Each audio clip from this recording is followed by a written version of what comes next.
Sup, guys? Yesterday was a 1-1 day. Debatably, it could have gone 2-0, or it also maybe should have been 1-1, but in the opposite direction from what it was. Is the Philadelphia Phillies kind of dominated their game and they completely blew it right at the end. They started out with a 3-0 lead right away in the top of the first inning. It's like, all right, that's looking pretty good. They give the 3 right back, but then they still maintain the lead and they're up 7-4 for a decent amount of the game, really, like in the middle of the game. The first 5-inning play would have won on the Phillies. 7-4, though, lead going into the bottom of the 8th. And you got all of your bullpen available because you just came off the All-Star break. That's a decent situation. You're highly likely to win that game, and it does not happen. The Phillies give up 2 runs in the bottom of the 8th, 2 runs in the bottom of the 9th. We lose on the walk-off. Not a great way to lose. And then in the other game, I got it right with the Dodgers, but that was a little bit iffy as Nick Pivetta actually put together a much better performance than I expected out of him. He did really well, and the Red Sox had a 1-0 lead actually the game was scoreless for much of it, and then it was 1-0. I'd mentioned that the odds makers were kind of signaling in a way with that run line, at least not on the total, but with that run line, that they were expecting this to be a lower scoring game, and it was. So maybe the under would have been a better play in that one. But the Red Sox had a 1-0 lead pretty deep into the game, and I think the Dodgers put up like a 4 spot in the 7th or the 8th, and the Red Sox bullpen was on the wrong side of it. The Red Sox, I think, did out-hit the Dodgers in the game and were way less efficient at scoring, so maybe I got a little bit lucky on that one. I thought the handicap was decent on that one, but it is what it is. So, I'm not mad about a 1-1 day, a slight loss. That's fine. We'll move on to today. Today I got 3 plays, and I am looking at the market reads here. And just the market reads plus like the situation or the starting pitching matchup, plus factoring in the bullpens. I think these are all going to be full game plays, and I kind of like all 3 of them. Jump right into it. First one is going to be on the LA Angels of Anaheim getting an underdog price at the Oakland A's. Oh, boy. Anaheim has the better record out of the 2, but Oakland has been playing better as of late, so I think that's drawing some of the public eye to Oakland, and I think the public might want nothing to do with Anaheim here, not only because of recent play, because Oakland's been playing well specifically recently, but also because they don't know who Anaheim's pitcher is, and he's a guy that I mentioned once. I'll talk about him in a minute. Oakland has 64% of the tickets here, but 81% of the cash is on the other side on Anaheim. So it looks like there's a big kind of pros versus Joes disparity here based on my market read, and it is on the side of Anaheim. That's where the money is actually coming in, even though the tickets are on Oakland. The line looks like it has gone up from Oakland minus 125 up to minus 129. So we're getting a decent underdog price on Anaheim. You can get plus 115 right now on it, and I think it is worth a shot on this one. Look at what Oakland has done, man. Oakland had a great win going into the All-Star break. They took the series against the Phillies on the road, won the last game of that series 18-3, and then they come out of the All-Star break, and the momentum was not halted at all, and they crushed Anaheim last night 13-3. So now you're looking at an Oakland team that all of a sudden is just scoring ridiculously. They scored 31 runs in the last 2 games, and they had some other games recently where they were scoring a bunch. They scored 19 in a game against the Orioles not too long ago. But this is still the Oakland A's, man. Even though their offense is starting to hit a little bit, there's got to be some regression here. I mean, not even the best offenses in baseball continually do this, and the Oakland is certainly not among the best offenses, even though they have had some recent really great offensive performances. I think Anaheim is probably going to be the team to come out angry here and be focused after losing in that way last night. It was a bad game for Anaheim.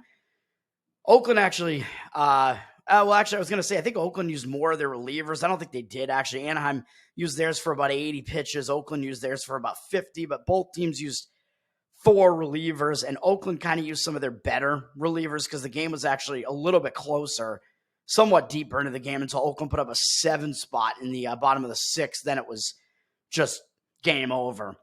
But Anaheim used Contreras to come in, who's been in and out of their starting rotation, so he chewed up some innings. So for the most part, I think Anaheim may have some of their better relievers available coming into today, where Oakland may not have as many, even though Oakland did use Beto yesterday as part of their relief staff, and I think he has been kind of in and out of the rotation as well. So I don't know. Overall, I think neither bullpen is good. I think the bullpen situation, kind of a wash. I don't think there's really much of a reason to take it out of the equation here.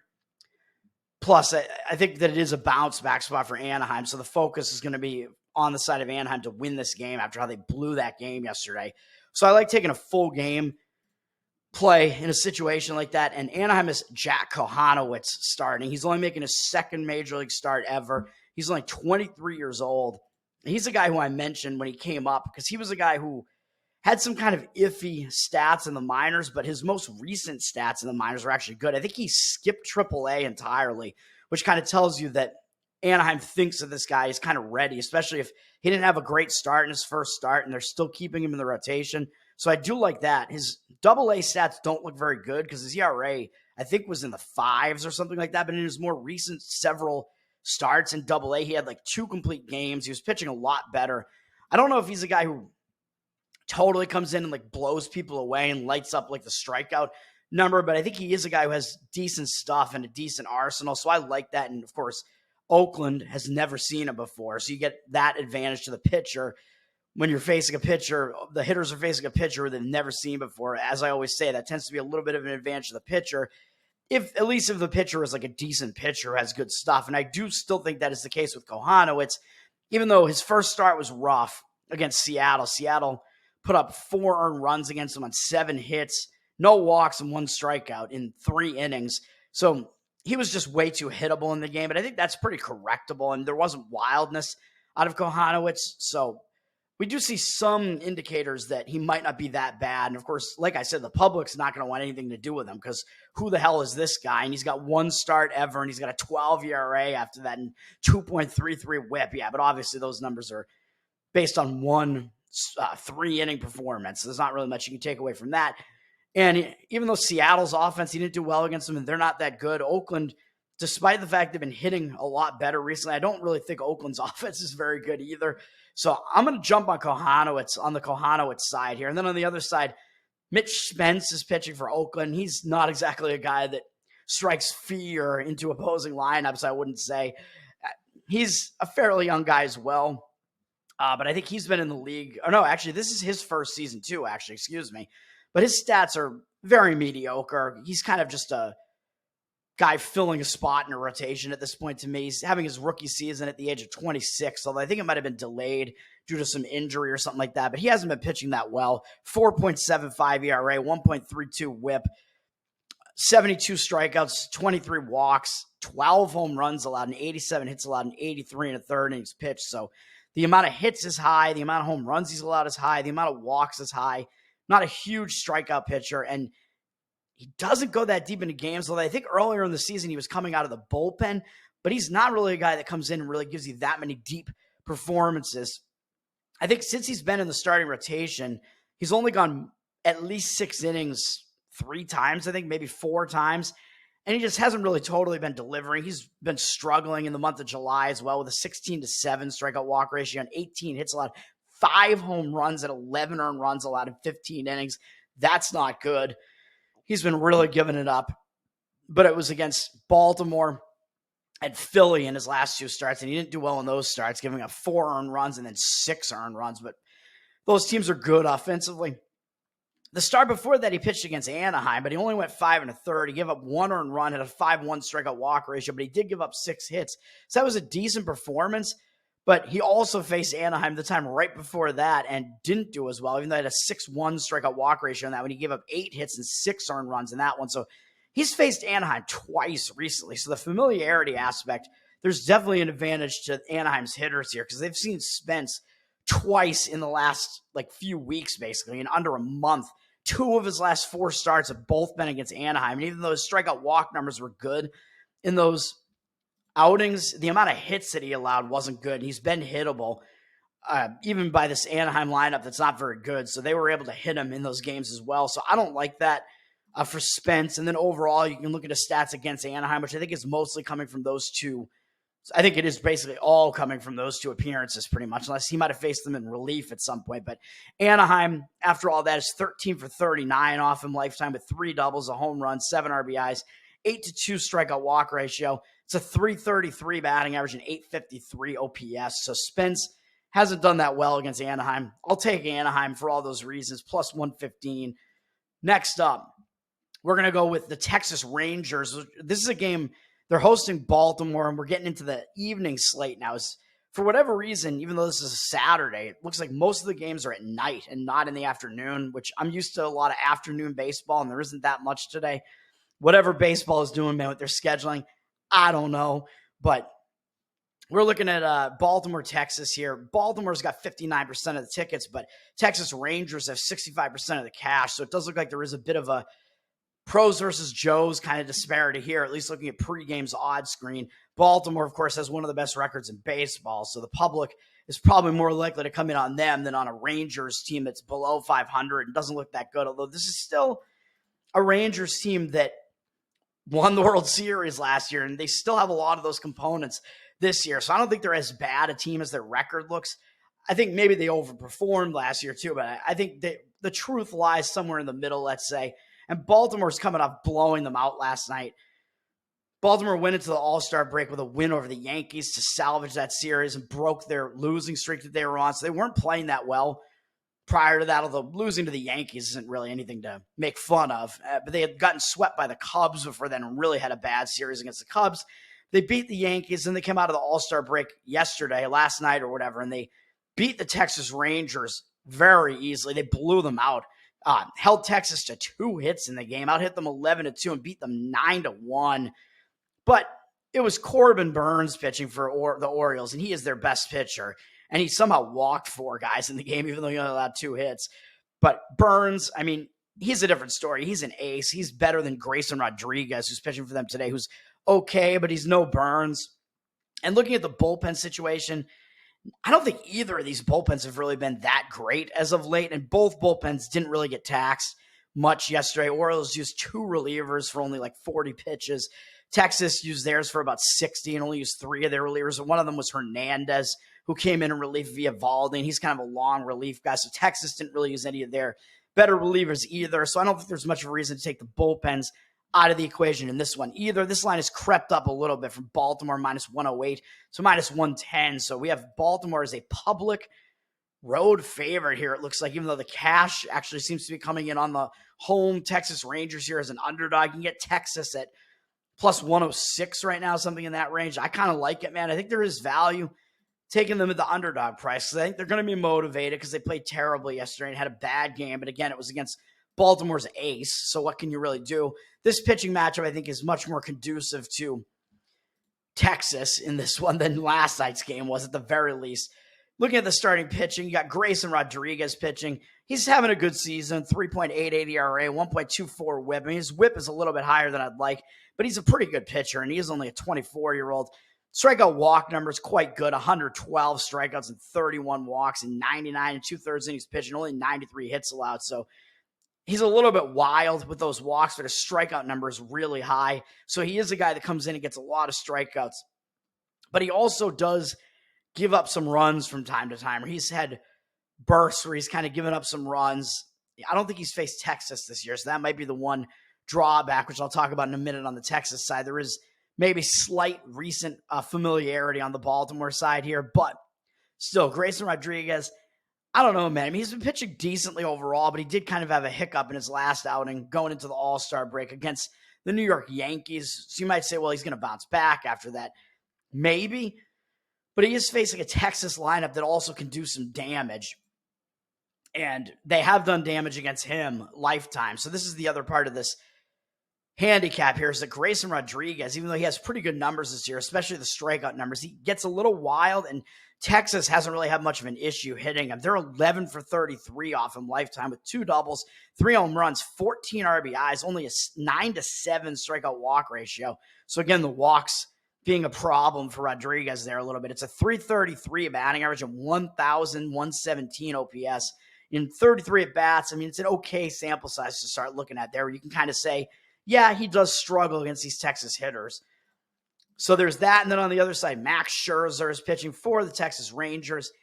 He had a late start to the season, and he hasn't been doing badly since he's come in, even though he's had a few starts that didn't go that deep. He's only gone more than 5 1/3 in 2 of his 5 outings so far. But his first couple outings, maybe he was kind of working his way back in. He did face Baltimore in one of them, but he didn't do horribly.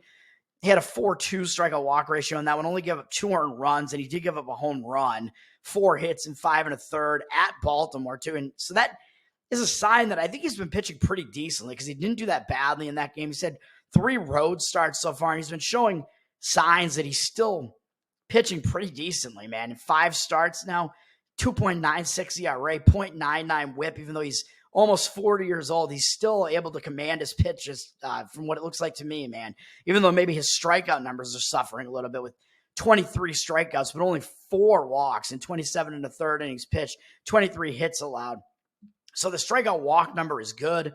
Strikeout rate a little bit low for what you expect out of Scherzer, but what do you want when he's 39 years old? But he's been pitching pretty well, man. So I think he might actually be the better way to go in this one, even though he is the much older pitcher. I mean, he's a guy who's going to be a Hall of Fame pitcher, and it looks like he is still delivering this year. Against Baltimore in his career, I mean, I'm sure this goes back a decent way, but Baltimore hasn't been that successful against him. They're 9 for 38 off him lifetime with a double, 3 home runs, though, 5 RBIs, and 11-2 strikeout walk ratio. That's pretty good for Scherzer, but 237 batting average. He held them to a low batting average, but a little bit of a high 775 OPS, but still not something that concerns me that much here. I like all that. I think because Texas got blown out yesterday, and I think they might have the small edge in the starting pitching matchup here based on what these pitchers do against the opposing hitters. I'm going to be on Texas at that small underdog price there. And then we'll finish this off with a small favorite. How about that? Which is going to be the Seattle Mariners in the latest game that I'm on here. I think this is a starting pitching mismatch when you look at the starting pitching numbers against the opposing hitters here, man. I think we got something here. Seattle, even though they're just very slightly public at 53% of the tickets, they have more of the cash than the tickets. It's 76% of the cash. So I think that tells you there is some money coming in on Seattle, and the public isn't really on them as heavily as where the money's coming in. Seattle up from -110 to now -128. So this line is kind of creeping up on Seattle a little bit. I think the best you can do, I would still probably just fire on a Seattle money line until it gets like above -130. You can get like -124 right now. Still, I think that's out there on Seattle. So that's the side that I like here on this one. This is Seattle against Houston. So because it is Seattle against Houston, and you know the public likes offense, they're going to look at this. Even though both these teams have similar records right now, they're actually tied in first place in the division. And Houston, I think, actually has the tiebreakers right now. Or Houston maybe is slightly ahead of them because of win percentage or whatever, because they've played a different amount of games. So this is a battle, man. This is going to be a battle between the two teams that are on top of the division here. And Houston beat Seattle yesterday to get into that spot. So Seattle was leading them in the division, and now Houston just took it away from them last night. So you might see and they shut them out. So you might see a situation where Seattle is in kind of the bounce back spot here. That's kind of my theme of the day. I'm playing all teams that lost yesterday and didn't play particularly well yesterday. So Seattle might be a little bit angry after that, and they're at home, coming out of the All-Star break, losing that first game at home. I think they're going to be refocused, in a refocused kind of bounce back spot here after that game, and not even scoring any runs in that game yesterday. And it was against Hunter Brown, who really had a bad start to the season, even though he has turned it on recently. So he's been like a completely different pitcher, but still getting shut out by him. I don't know if there's really much of an excuse for that, but this is going to be a totally different scenario this time, man. And looking at last night's game between Houston and Seattle, Houston with a 3-0 win. Houston used their best relievers, man, in relief. They used their 3 top relievers in Abreu, Presley, and Hader. All came in. They're like hold men and their save man to finish off the last few innings there. Whereas the Mariners only used 2 relief pitchers and really didn't use their bullpen for much at all. Only used them for 20-something pitches. Astros only used theirs for 30, whatever. But the Astros used some of their better relievers to finish the game off yesterday. So I think the bullpen situation, I think, isn't exactly in favor of Houston after that, even though Houston, their bullpen after a bad start to the season has pitched better for a while now. So Houston, based on that, might actually have the somewhat better bullpen. But after using their best relievers last night, I think that kind of evens the playing field. And because they're all bounce back spots, I kind of like to come in full game on these. And obviously we got to look at the starting pitching matchup here. And I think we might actually have a hidden edge because people are going to come in and look at the ERAs and think, oh, this is a pitching duel. Top two teams in the division. This is going to be a nice pitching duel. I don't know which way I want to go here. That's why it seems like the tickets are kind of evenly split on the side here because it looks like an even matchup here. But if you dig deeper into the starting pitching matchup, I think that might not be the case. And I think Seattle might actually have a bit of an edge with the starting pitching matchup that it doesn't look like exists on the surface. Framber Valdez is pitching for Houston. His ERA is good, 3.66. 1.28 whip is a little bit high, kind of indicating that maybe there's something not right, maybe a little bit of wildness. I mean, he's a 30-year-old guy now, so he's not exactly a youth at this at this point. Damn youths. But Valdez, I mean, other than his ERA, his stats, if you dig deeper into them, they're not that overpowering, really. He's got only 82 strikeouts and 32 walks allowed in 98 and a third innings pitched and only 94 hits allowed. So he hasn't allowed that many hits, but that number of walks is really high. He's always been wild, but that is a wild stat. That's a lot of walks.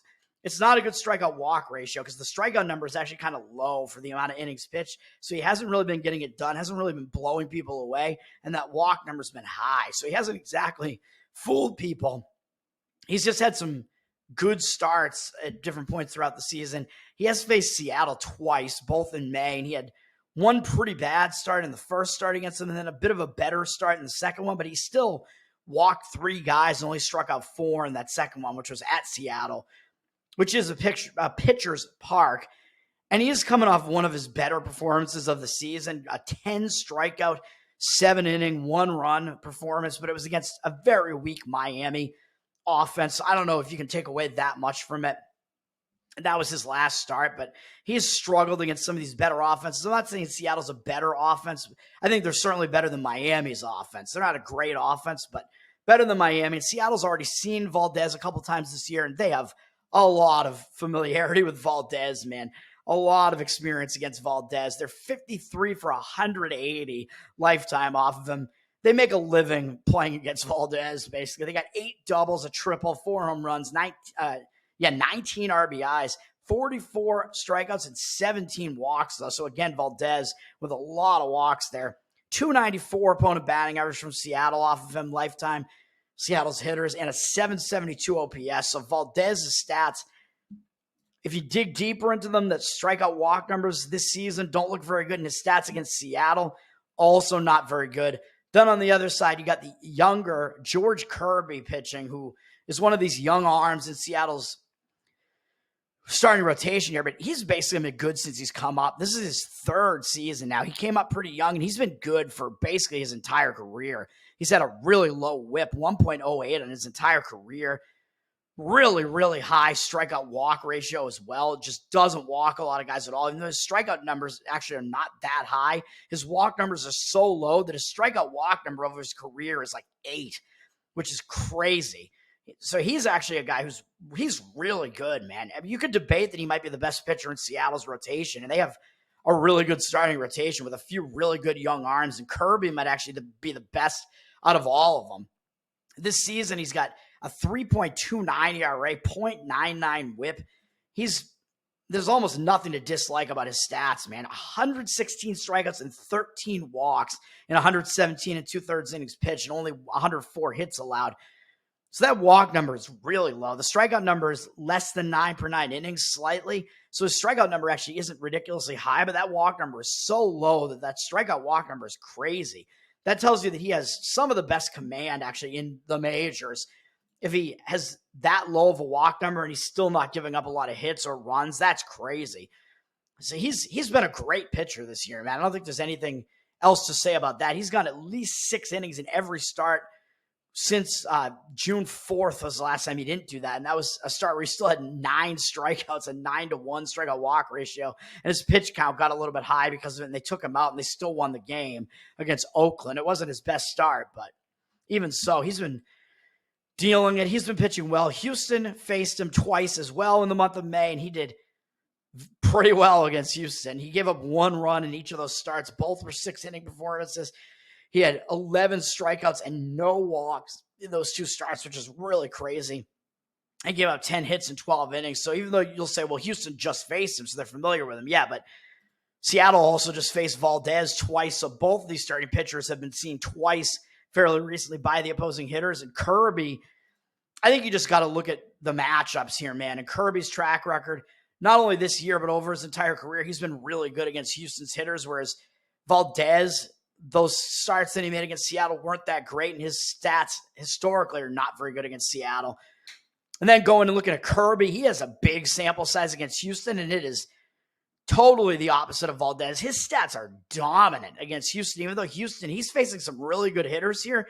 Kirby has totally dominated them, man. Kirby, he's a really good pitcher. Houston's stats, they're 18 for 95, so huge sample size, 18 for 95 off of lifetime with 1 double, no other extra base hits in that amount of at-bats, only 2 RBIs, 20-1 strikeout walk ratio. In that big a sample size, Kirby has held him to a 189 batting average and 406 OPS. I mean, that is total domination. And now that I'm saying that, obviously it's going to jinx me. I mean, those numbers are so good that I'm not sure that they're sustainable, but Kirby is an excellent pitcher, man. I think he is the better of these two pitchers here, so I like that side of this matchup for all those reasons. And I think that's going to do it, man. I don't know if there's anything else to say. Hopefully, again, some good information here. Hopefully we get a winning day out of this. We got all small prices today, some kind of pick the winner types of games here, full game money lines on all of them. Simple. Let's hope we do it and hope we go at least 2-1 here, man, as we have to mount this climb back to at least not have a losing year here, and we'll see what happens. LA Angels of Anaheim plus 115, Texas Rangers plus 106, and Seattle Mariners minus 124 are the plays today. Let's do it. Let's get it done. Peace. Come on.